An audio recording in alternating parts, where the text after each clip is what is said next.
BJRR home ஸ்டைலில் இஞ்சி குழம்பு எப்படி வைக்கணும்னு நம்ம பார்க்க போகிறோம். வாங்க. 2 துண்டு இஞ்சி எடுத்துக்கிறோம். சின்ன வெங்காயம் ஒரு கைப்பிடி, பச்சை மிளகா ஒரு 2 பச்சை மிளகாய் எடுத்துக்கிறோம். இஞ்சி தோலெல்லாம் நம்ம கட் பண்ணிவிட்டு அதை சின்ன சின்னதாக நம்ம கட் பண்ணி இஞ்சி எடுத்துக்கிறோம். அடுத்தது பச்சை மிளகாவையும் அதேமாதிரி சின்ன சின்னதாக கட் பண்ணிக்கிறோம். சின்ன வெங்காயத்தையும் தோலெல்லாம் எடுத்துகிட்டு அதையும் பொடி பொடியாக கட் பண்ணி வச்சுக்கிறோம். நம்ம இந்த குழம்பு வந்து அவ்வளோ நல்லது, ஜீரண சக்தியை நல்லா கொடுக்கும், நமக்கு நல்லா பசியை தூண்டும்.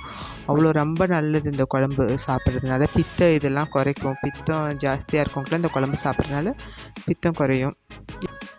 இப்போ வானலில் வந்து கொஞ்சமாக எண்ணெய் ஊற்றிட்டு நம்ம திருவி வச்சுருக்கிற தேங்காய் சேர்த்துக்கிறோம். அரை மூடி தேங்காய் போட்டுக்கலாம். நம்ம அது கூட வந்து மிளகாத்தூள், மல்லித்தூள், மஞ்சத்தூள்னு நம்ம தேவைக்கு தகுந்த மாதிரி போட்டுக்கிறோம். நான் வந்து எனக்கு தேவைக்கு 2 ஸ்பூன் மிளகாத்தூள் போட்டு 4 ஸ்பூன் மல்லித்தூள் எடுத்திருக்கேன். ஒரு அரை ஸ்பூன் மஞ்சத்தூள் சேர்த்துருக்கேன். நல்லா வதக்கி விட்டுக்கணும். நல்லா வதங்கினதுக்கப்புறமா நம்ம அதை வந்து ஆற வச்சுக்கிறோம். இந்த குழம்பு வந்து அவ்வளோ அருமையாக இருக்கும். நீங்கள் செஞ்சு கண்டிப்பாக பார்த்துட்டு எப்படி இருக்குன்னு சொல்லுங்கள். புளி வந்து ஒரு லெமன் சைஸ்க்கு கொஞ்சம் புளி எடுத்துக்கிறோம். எடுத்து நம்ம நல்லா கரைச்சி வச்சுக்கிறோம். இப்போ நம்ம தேங்காவை வதக்கி வச்சுருக்கோம் பார்த்தீங்களா, அந்த தேங்காவை வந்து நம்ம இப்போ தண்ணி ஊற்றி அரைச்சி எடுத்துக்க போகிறோம். நல்லா விழுதாக எடுத்துக்கணும். இந்த குழம்பு வந்து ரொம்ப தண்ணியாகவும் இருக்கக்கூடாது, ரொம்ப கட்டியாகவும் இருக்கக்கூடாது. நல்லா மீடியமாக கொஞ்சம் கட்டி பதத்தில் இருந்தால் தான் இன்னும் ரொம்ப நல்லா டேஸ்ட்டாக இருக்கும்.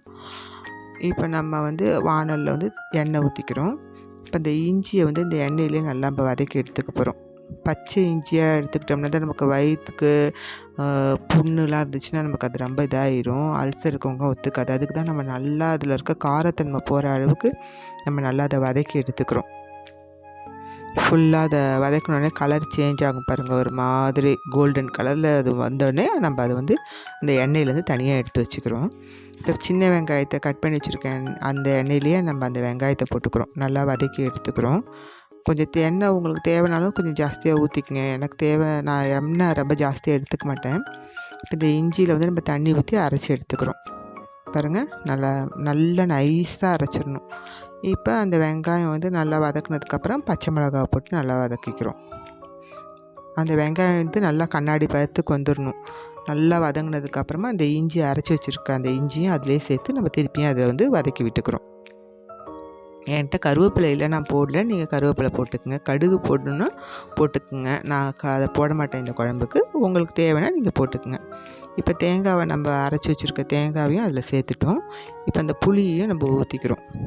ஒரு லெமன் சைஸ் புளி கரைச்சி வச்சுருக்கோன்னு சொன்னோம் பார்த்தீங்களா, அந்த புளி தண்ணியும் ஊற்றிக்கிறோம். ஊற்றி தேவைக்கு உப்பு போட்டு நம்ம வந்து குழம்பு நல்லா கொஞ்சம் சுண்டி வந்தோடனே நம்ம ஆஃப் பண்ணிவிடுவோம். கண்டிப்பாக ட்ரை பண்ணி பார்த்துட்டு எப்படி இருந்ததுன்னு சொல்லுங்கள். ரொம்ப அருமையாக இருக்கும். இந்த குழம்பை மிஸ் பண்ணாதீங்க.